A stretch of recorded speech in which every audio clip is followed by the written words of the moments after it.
គឺនៅទីនេះហើយខ្ញុំធំក្លិនរបស់គ្រូឈូហើយ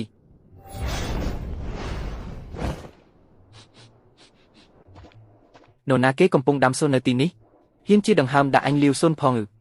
ត្រូវតែសម្លាប់ចោលបងស្វាទុកឲ្យខ្ញុំអ្នកចាត់ការអាបេសាចនេះត្រូវតែព្រានប្រដៅហើយ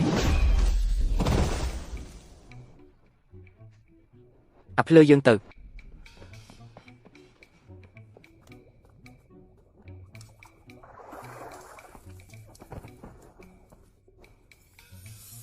បងស្វាគ្រូឈូប្រហែលជាស្លាប់បាត់ហើយនេះគឺឆ្អិនបាត់ទៅហើយឯងនឹងហើយដែលឆ្អិន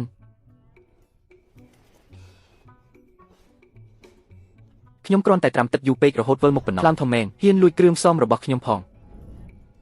ឲ្យឯងស្គាល់ពីមហិទ្ធិឫទ្ធិនៃខ្យល់ទេពសាមី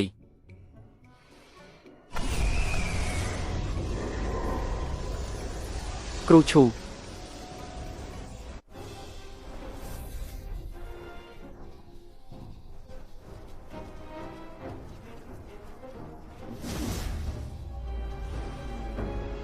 លោកមហាទេពសូមមេត្តាលើកលែងទោសផង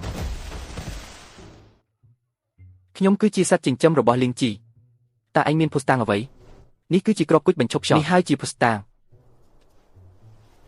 បងស្វាបើមិនអញ្ចឹងទេយើងសម្លាប់វាចោលទៅរួចក្រវែងចោលនៅជ្រុងណាមួយទៅយ៉ាងណាក៏លៀងជីរកមិនឃើញដែរលោកមហាទេពសូមឈប់សិន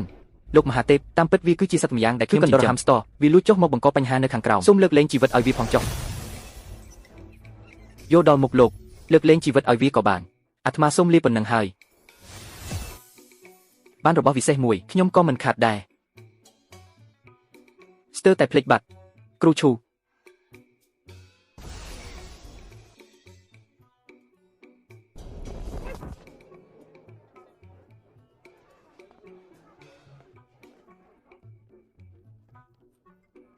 ហាងតែគុជកំពុងរើសបុគ្គលិកថ្មីយកតែគុជស្ករកន្លះឲ្យខ្ញុំមួយកែវមក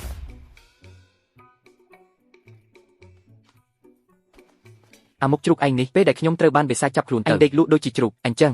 អញដាំឡើយគឺជាជ្រូកតើវាជាលក្ខណៈធម្មជាតិអញក៏គ្មានវិធីជួយដែរ